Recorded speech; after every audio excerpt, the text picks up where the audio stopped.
the former mayor of New York City, Bill de Blasio.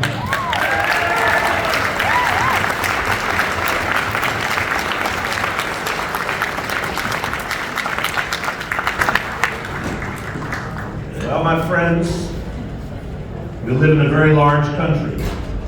I came all the way across this country to bring you a very simple, I think, powerful message. The Democratic Party is alive and well and living in Pima County, Arizona.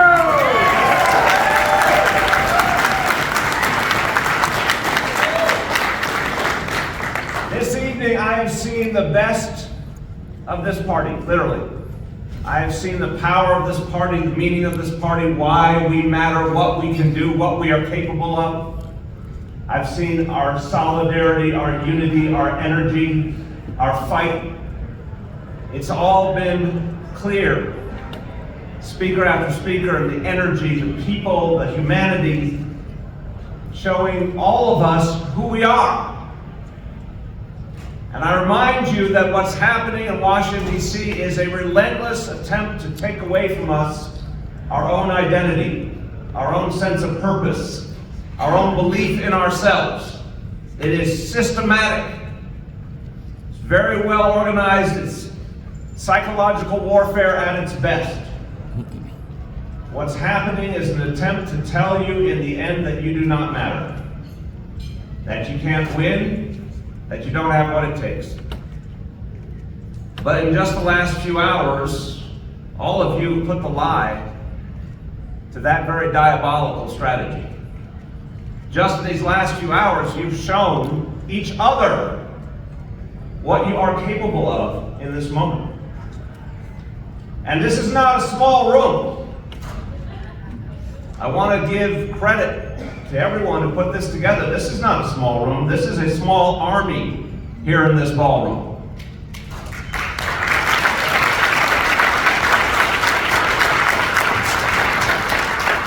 So Eric Robbins and Alex Cack, thank you for the leadership you provide and what you organize tonight for all of us.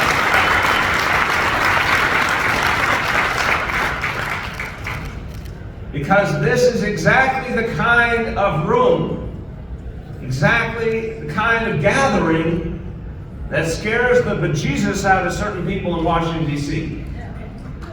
They do not want to see you all organized in the same place in this fashion. Because when you do, you're showing that all the propaganda that they put out, all the lies just don't penetrate, they don't get to you, they don't stop you. I could feel energy when I arrived just outside the ballroom tonight. I could feel this extraordinary energy of people so deeply committed to your community, to your state, to your country, to your party. That is an unstoppable force. Amazing people have been up here this evening. I'm not going to belabor any of this. I'll make it short and sweet. It's been a long night, but the honorees tonight have been such examples of our strength, of our ability to fight through anything. People talked about different struggles in the past. We all fought through those struggles, and our predecessors did, our ancestors did. We never stopped. We're here today gathered because people fought and won each of those battles and kept believing. And I assure you, there were bad days out there. There were days when people felt like giving up. But we would not, literally, we would not be here if they had given up, and thank God Almighty they never did. They never did.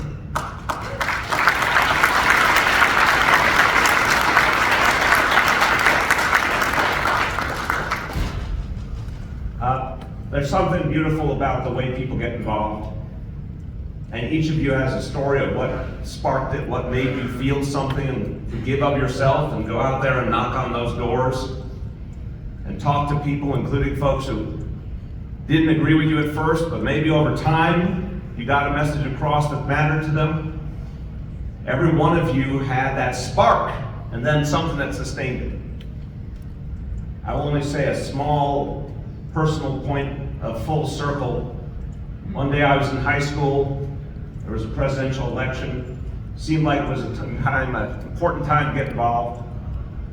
I was living in Massachusetts at the time, and I got on a subway train. I went to a campaign headquarters in Boston, walked in the door. I didn't know how to volunteer, so I just walked in the door, and the first person I saw, I said, I'd like to volunteer to help Mo Udall become President of the United States.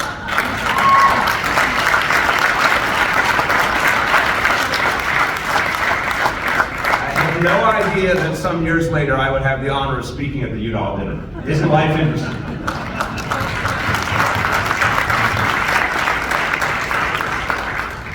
But in that same vein, as a very personal matter, I have to give from my heart honor to someone who I have the joy of being partners with.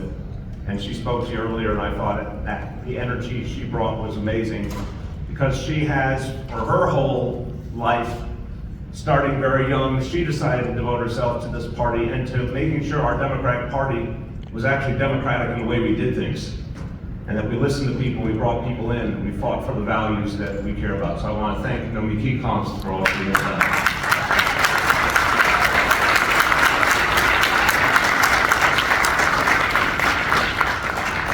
So I'm going to be very quick now. I'm going to do a little bit of a lightning round.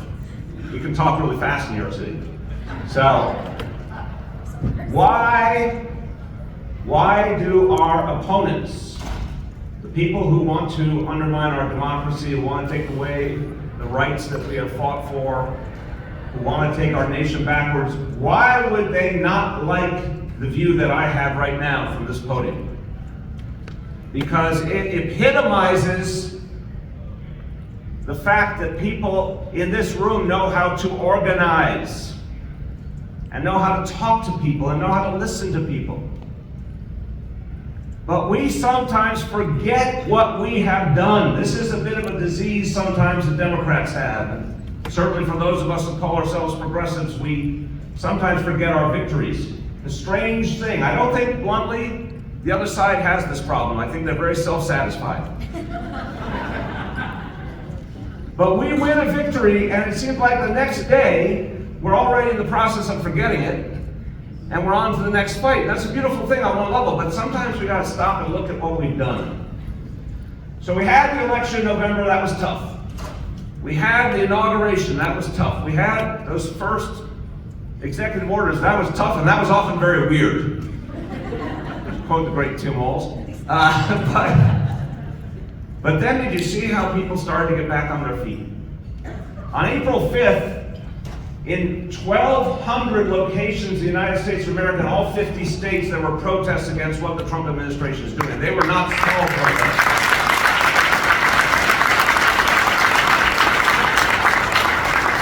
1,200 locations across this nation simultaneously in one day. Now, I do not want to belittle what the other team brings to the table. They won an election. They didn't win it by a lot, but they won an election. But I have never ever seen them simultaneously have a rally in 1,200 different cities in this country on one day. They have never done that. That's what we know how to do. We have champions like Bernie Sanders and AOC going around the country holding rallies, bringing out tens of thousands of people. And they held those rallies in purple states and red states. They didn't just go where it was easy, and they had tens of thousands of people show up. But meanwhile, what's happening with the other side?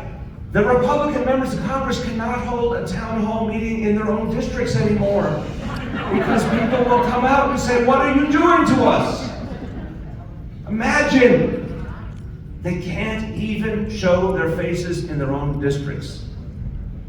Now, if you're thinking about the elections next year, the midterms, you sure as hell would rather be us, who can go and talk to people and say something's wrong and we gotta fix it, rather than the folks who cannot even show up in public for fear of being protested by their own constituents.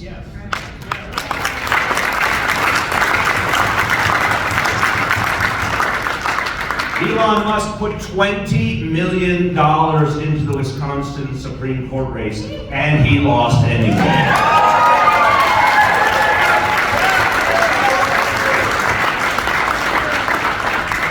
I would personally like him to get involved in more elections. He'll take his money and burn it in front of his face. Meanwhile, despite his bluster, President Trump has the lowest popularity ratings of any president at this point in his presidency in the history of the United States. There's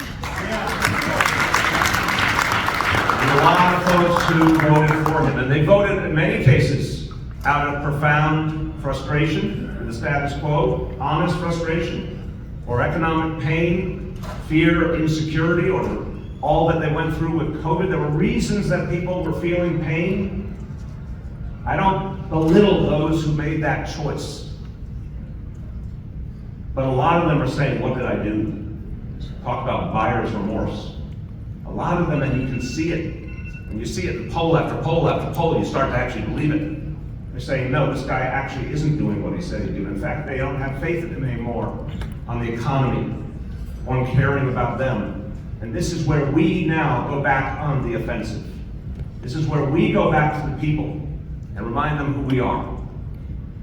And we have to listen to people. We have to show humility to people. We have to show that what's going on at their kitchen table, trying to pay their bills, trying to make sure their kids have a better future, that is our fight too, that we are the ones who stand shoulder to shoulder with them.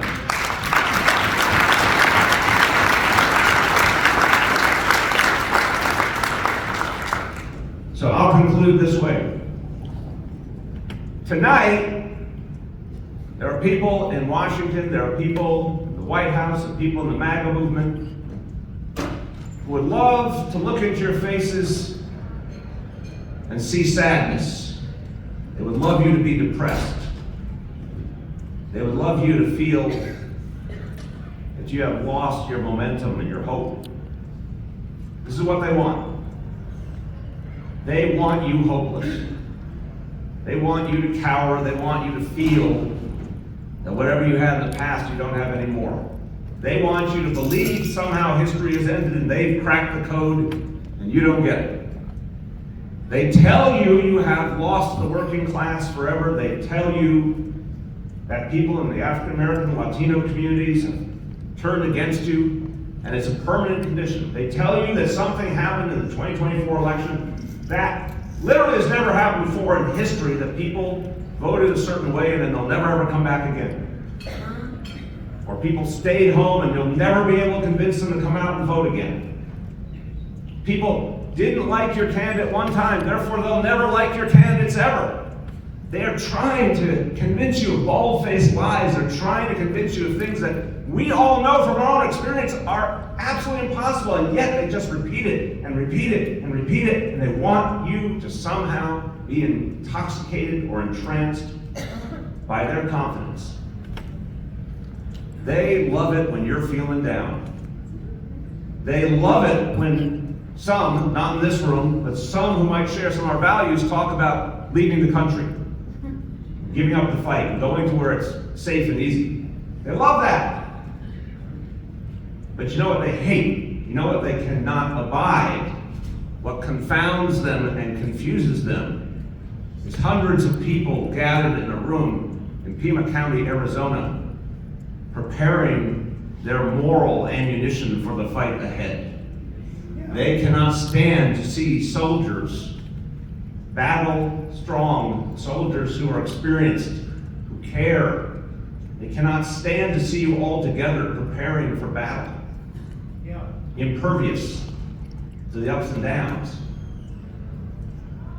This room tonight inspires me. What inspires me even more is this is not the only room tonight where this is happening. This is not the only county. This may be one of the most important by far. No question.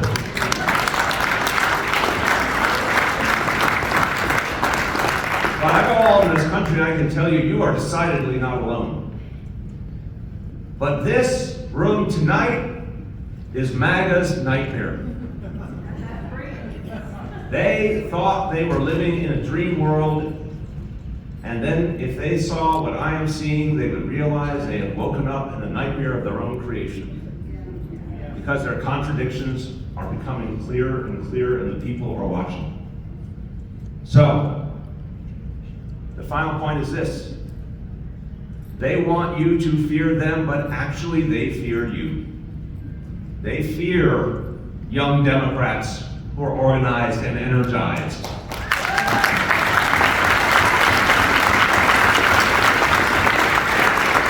They fear women who will fight for their right to choose and to make choices for their own life. They fear labor unions that will fight for working people.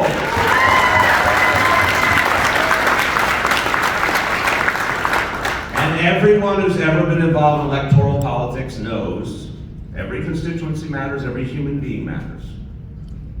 But they especially fear when our seniors decide enough is enough, and they will not have their rights and their privileges stolen from them.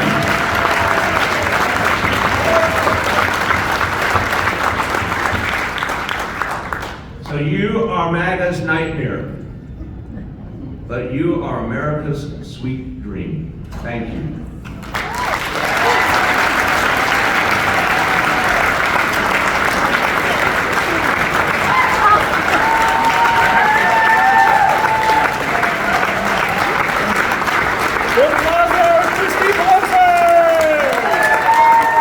Wow, what an